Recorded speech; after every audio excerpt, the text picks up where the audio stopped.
Друзья, всем привет! С вами Айман Искараева, юрист Дубай. В данном видео я хотела бы рассказать вам о тех проблемах, которые возникают у тех бизнесменов, у тех инвесторов, которые приезжают в Эмираты, вкладываются для открытия компаний, какие ошибки вы можете совершить. Я поделюсь с вами историями из своей практики. Друзья, подписывайтесь на меня в инстаграм-канале, где я более подробно освещаю, отвечаю на ваши вопросы по юридической тематике, по законам Объединенных Арабских Эмират. Вы также можете подписаться на меня на телеграм-канале, если вам интересно знать особенности, новшества в законодательных актах. Вы можете подписаться без никакой рекламы, это бесплатно. Если у вас остаются вопросы или у вас есть интересные замечания, комментарии, можете оставлять также здесь под видео. Мне будет очень интересно получить от вас обратную связь. Друзья, когда вы открываете бизнес в Объединенных Арабских Эмиратах, к сожалению, есть некоторые моменты, которые могут в последующем вам явиться серьезным препятствием для ведения бизнеса. Первый и самый основной момент, о котором я неоднократно говорила, о том, что вам необходимо правильно оформить свою деятельность. А что значит правильно оформить свою деятельность? Это правильно подобрать activity. Мы говорим activity, это вид деятельности, на который вы будете уполномочены согласно вашей лицензии. Лицензия — это свидетельство о регистрации юрлица. Можно таким образом, чтобы вы лучше понимали, вам объяснить, да, я думаю, что это аналог нашего документа разрешения на ведение деятельности.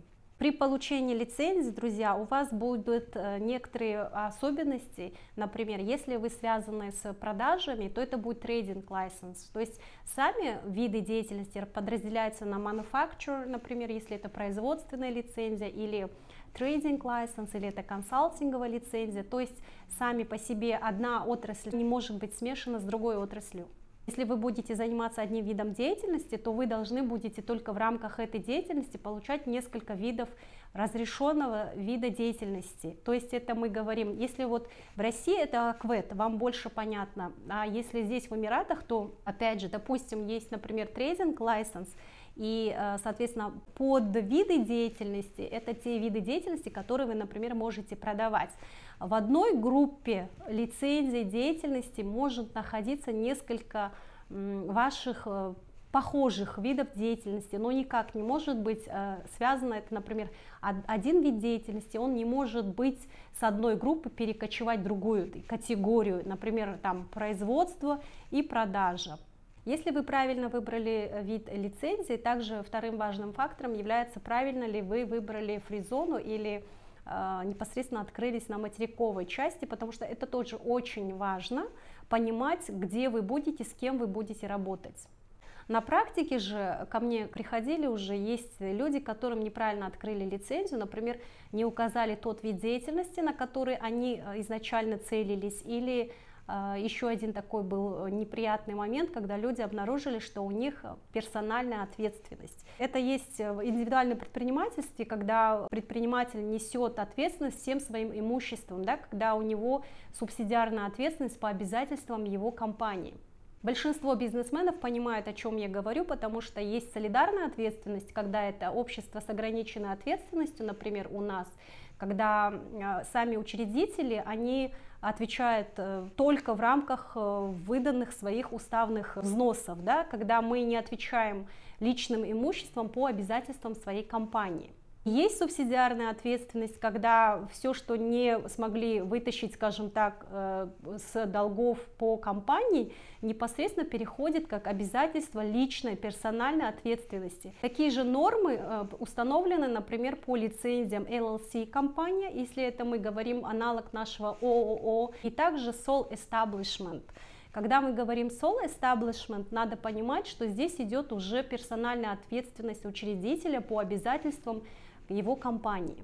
Этот момент тоже, друзья, важно понимать, потому что как юрист, который сталкивается на практике с тем, что ваши контрагенты, ваши партнеры могут использовать эту норму для того, чтобы привлечь в последующем собственника компании к ответственности, а порой придраться к каким-то контрактным вопросам, это довольно-таки реальное явление, то и в последующем блокировать банковские счета, возможно, блокировать арест имущества, налагать. То есть такие вещи, когда вы не хотели бы и не должны бы отвечать личным имуществом по вопросам вашей компании. Также, друзья, отдельная категория вопросов связана с тем, что если вы будете создавать бизнес в соучредительстве.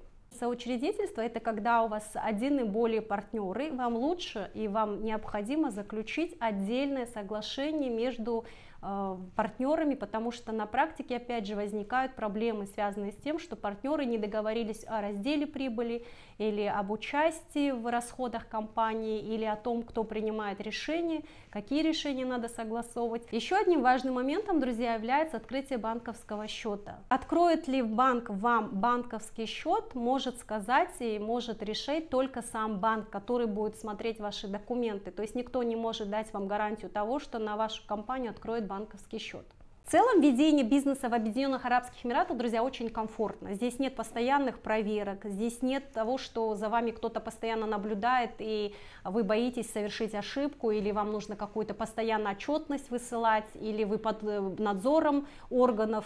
Если вы ведете деятельность, у вас все прекрасно, вы можете вести свой бизнес довольно-таки долго, успешно, у вас будут хорошие продажи, учитывая, что на рынке всегда не хватает квалифицированных кадров, на рынке не хватает качественных товаров. Все это, в принципе, успешно очень можно вести и ведут здесь много экспатов. Страна благоприятствует для развития бизнеса, созданы все условия, открыты фри-зоны, открыты хабы. Страна постоянно совершенствуется, внедряет новые привилегии, привлекает инвесторов, создает все условия для того, чтобы ведение бизнеса в этой стране было крайне комфортным. С вами была Айман Искараева, юрист в Дубае. Спасибо всем за внимание. Пишите свои вопросы в комментариях, оставляйте отзывы. Спасибо за внимание.